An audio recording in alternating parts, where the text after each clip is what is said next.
What's interesting is at the very first line, if you can see, it says U of A training, leave pride behind. It's all about remaining teachable. So, what would I tell a new SP? Well, I would say to utilize the resources here. There's a lot of resources. I mean, the faculty, staff is the best thing actually. And then other SPs are always there for you. It's a very inclusive environment. People are always willing to help, and it's not competitive, it's definitely collaborative. And I would say just utilize those resources. To help myself with memorizing case information, I like to build muscle memory. So when I'm practicing a case at home, I like to say the information out loud, and I use whatever verbal or physical affect the character might have. I find that practicing in character builds that muscle memory, and I can remember everything better on the day of the performance. All right, tips to help me remember things during the encounter. I know sign language, just the little alphabet, and so I give myself a physical little cue. When they say a word that, say flank, discreetly to my side, I'll use my finger and I'll make that letter. And it helps me physically remember what those things are. The student can't see them, I'm very discreet, but I might have an S, an M for multiple, things like that. Also, during the time where they're washing their hands for the physical exam, that's a great time for me to rehearse in my mind multiple question. There was a stacked question. I've got this piece of jargon. So that I've kind of reminded myself during that little lull.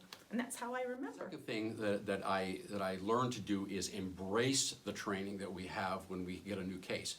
And by that, the part that I think most people at the beginning kind of like don't really like that much, and that's the videos. Because that kind of puts you on the spot in front of your peers and so forth. But I've learned to really embrace that, because the choices that the trainers make in those are designed to really get on the small little subtle things that you may have overlooked or haven't been brought up, or maybe that have changed. And I've gotten a lot of information and a lot of things from listening to other people's views on things and what they caught that I didn't, or some of the things that I caught that they didn't. So it's very, very important. Again, I've been doing this for almost 2 years, and I picked up 3 or 4 things in our last training just last week. So I'm telling you, this is a very, very important thing to do, is to embrace that. But My strategy for prepping for feedback is to write everything on paper first and then type it into the computer. So I'll do the paper checklist, and then I will write my I felt statements out and then type everything up. I find that this way, if I run out of time to type everything before feedback starts, I can just refer to my paper notes when I talk to the student instead of having to go back and forth between the computer and the student.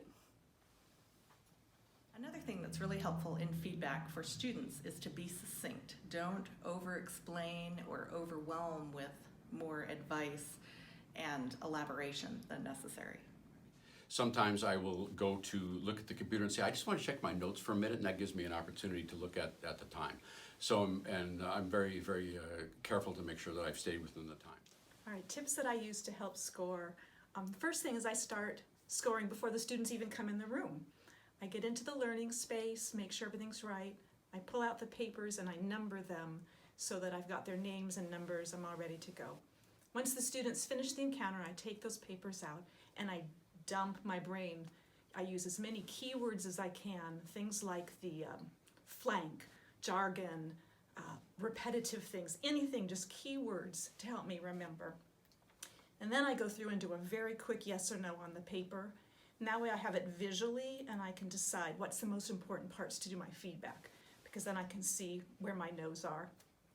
I write my verbal feedback and I don't do any computer scoring until I have that verbal feedback ready to do for the student.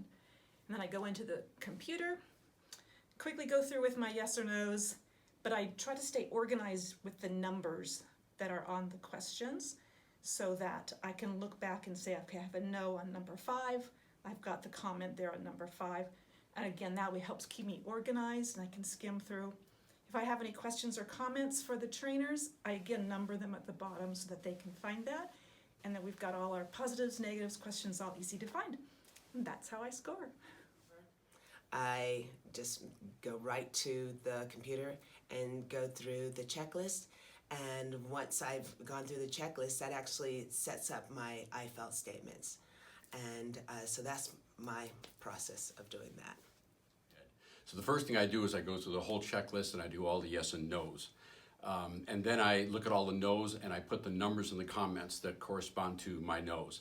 And I will put a one-word reminder of what it is that I need to remember to elaborate later on.